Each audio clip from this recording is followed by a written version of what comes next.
The Willow-Wren and the Bear. Once in summertime the bear and the wolf were walking in the forest, and the bear heard a bird singing so beautifully that he said, "Brother Wolf, what bird is it that sings so well?" "That is the king of birds," said the wolf, "before whom we must bow down." In reality the bird was the willow-wren. "If that's the case," said the bear, "I should very much like to see his royal palace. Come, take me thither."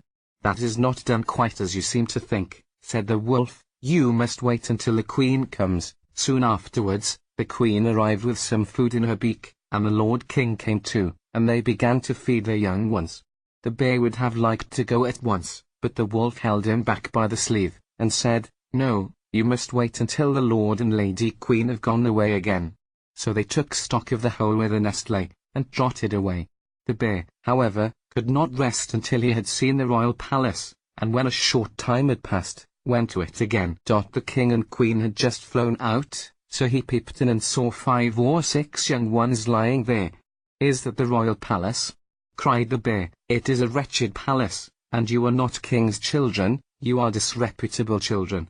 When the young wrens heard that, they were frightfully angry, and screamed, "No, that we are not. Our parents are honest people. Bear, you will have to pay for that." The bear and the wolf grew uneasy, and turned back and went into their holes. The young willow-wrens, however, continued to cry and scream, and when their parents again brought food they said, "We will not so much as touch one fly's leg, no, not if we were dying of hunger, until you have settled whether we are respectable children or not. The bear has been here and has insulted us." Then the old king said, "Be easy, he shall be punished," and he at once flew with the queen to the bear's cave, and called in, "Old Growler, why have you insulted my children? ? You shall suffer for it, we will punish you by a bloody war." Thus war was announced to the bear, and all 4-footed animals were summoned to take part in it, oxen, asses, cows, deer, and every other animal the earth contained. And the willow-wren summoned everything which flew in the air, not only birds, large and small, but midges, and hornets, bees and flies had to come.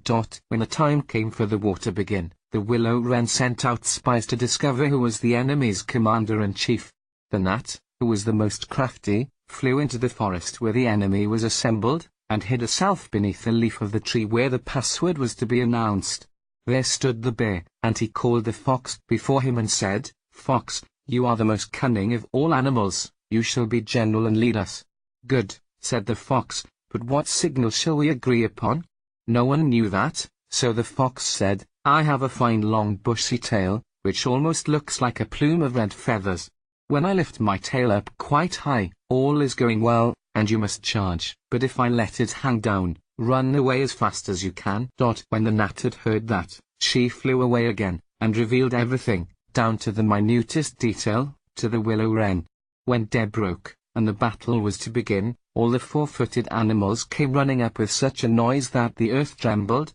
The willow-wren with his army also came flying through the air with such a humming, and whirring, and swarming that every one was uneasy and afraid, and on both sides they advanced against each other.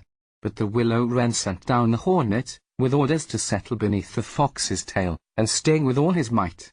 When the fox felt the first sting, he started so that he one leg, from pain, but he bore it, and still kept his tail high in the air. At the second sting, he was forced to put it down for a moment. At the third, he could hold out no longer, screamed, and put his tail between his legs. When the animals saw that, they thought all was lost, and began to flee, each into his hole, and the birds had won the battle. Then the king and queen flew home to their children and cried, "Children, rejoice, eat and drink to your heart's content, we have won the battle." But the young wren said, "We will not eat yet, the bear must come to the nest, and beg for pardon and say that we are honorable children, before we will do that." Then the willow-wren flew to the bear's hole and cried, "Growler, you are to come to the nest to my children, and beg their pardon, or else every rib of your body shall be broken." So the bear crept thither in the greatest fear, and begged their pardon. And now at last the young wrens were satisfied, and sat down together and ate and drank, and made merry till quite late into the night. Back to Fairy Tales for Kids, Indian Independence Day, all about dinosaurs, horror stories, Indian mythology stories, school projects, wonders of the world, crafts for kids.